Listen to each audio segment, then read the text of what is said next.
अस्सलाम वालेकुम स्टूडेंट्स। उम्मीद है कि आप खैर वाफियत से होंगे। तो आज हम क्लास 12th के लिए आए एक बार फिर यहाँ पे। क्लास 12th में हमने प्रीवियस लेक्चर में पढ़ा था role of physical education teacher and sports coach. तो वही हम आज आगे कंटिन्यूसली पढ़ने जा रहे हैं। तो उसमें आज हमें पढ़ना है role of a sports coach. Role of a sports coach. सबसे पहले हमें ये जानना ज़रूरी है कि कोच किसको कहेंगे।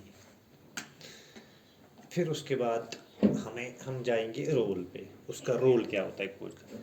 सबसे पहले हम बात करेंगे कोच की, जानेंगे कोच किसे कहते हैं। देखो, ये जो होता है coach is someone, coach is someone who specializes in a particular sport and has in-depth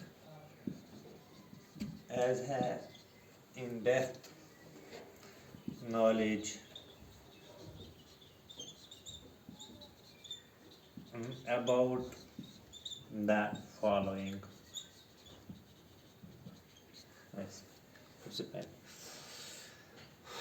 A coach is someone who specializes in a particular sport and has in-depth knowledge in the following. सबसे पहले जो coach होता है, अगर हम किसी को बोलेंगे कोच फॉर एग्जांपल, तभी बोलेंगे जब उसको महारत होगी किसी स्पोर्ट्स में।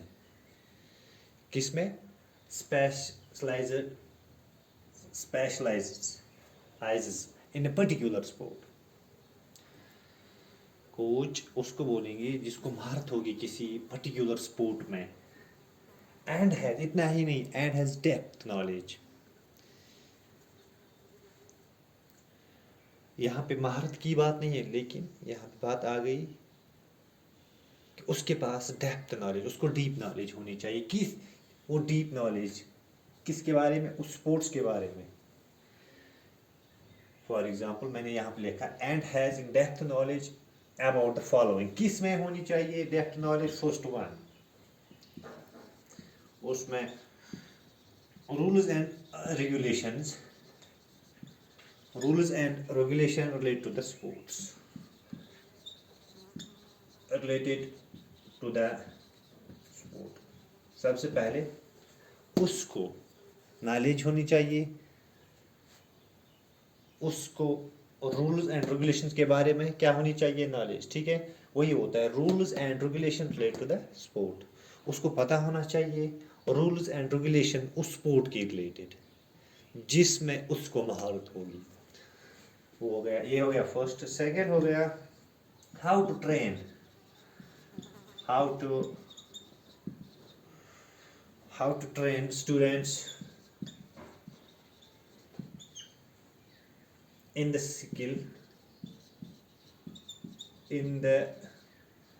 skill required to play the sport,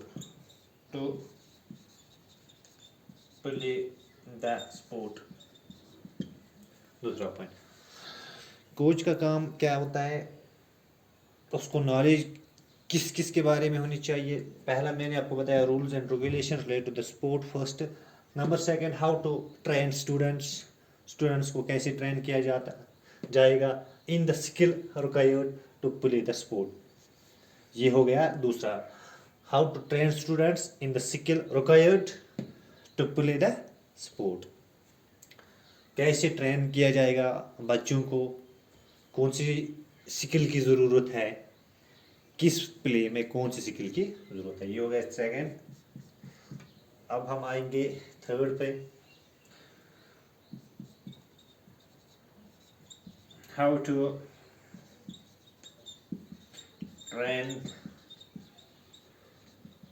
to train the students to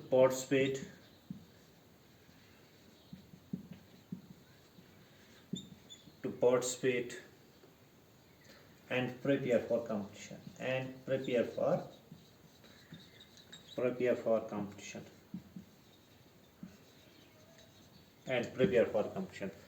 second point, यहाँ पे बात चल रही है किसकी, कोच की बात चल रही है, उसको डेप्थ नॉलेज होनी चाहिए किसके बारे में। फर्स्ट मैंने बताया रूल्स एंड रेगुलेशंस के बारे में, उसको नॉलेज होनी चाहिए। Second, how to train students in the skill required to play the sport. Second, third one, how to train the students to participate and prepare of the competition and prepare for the competition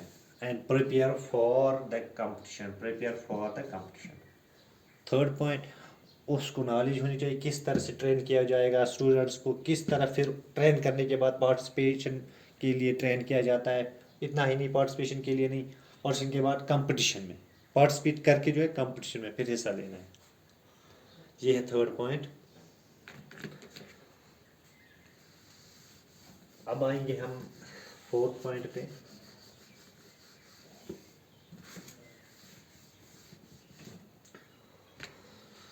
fourth point जो है techniques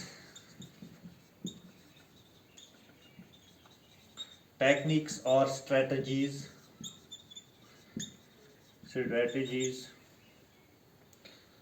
used to enhance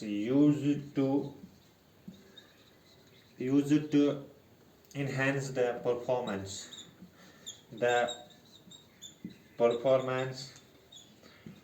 of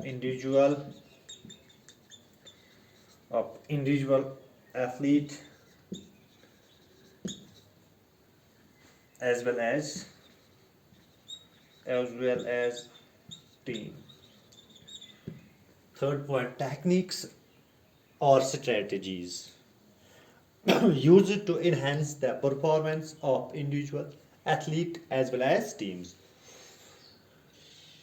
वो क्या होता है, coach जो होता है उसको पता होनी चाहिए कौन सी टेक्निक्स मुझे यूज़ करनी है, कौन सी स्ट्रेटजीज मुझे यूज़ करनी है, किस लिए, ताकि बच्चों की परफॉर्मेंस किस टेक्निक से, किस स्ट्रेटजी से जो है, या इंडिविजुअल की या एथलीट की परफॉर्मेंस कैसी जो है इन्हेंस हो जाए, बढ़ जाए, या टीम की परफॉर्मेंस कैसे बढ़ जाए।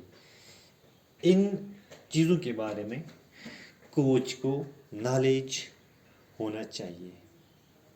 4 पॉइंट्स मैंने बताए, ये 4 पॉइंट्स इजी है। तो कल का जो टॉपिक है अब आज तो थोड़ा सा कंप्लीट हो गया। तो इंशाल्लाह नेक्स्ट चैप्टर में हम फिर मिलेंगे, तब तक के लिए दीजिए इजाज़त। अल्लाह हाफिज़।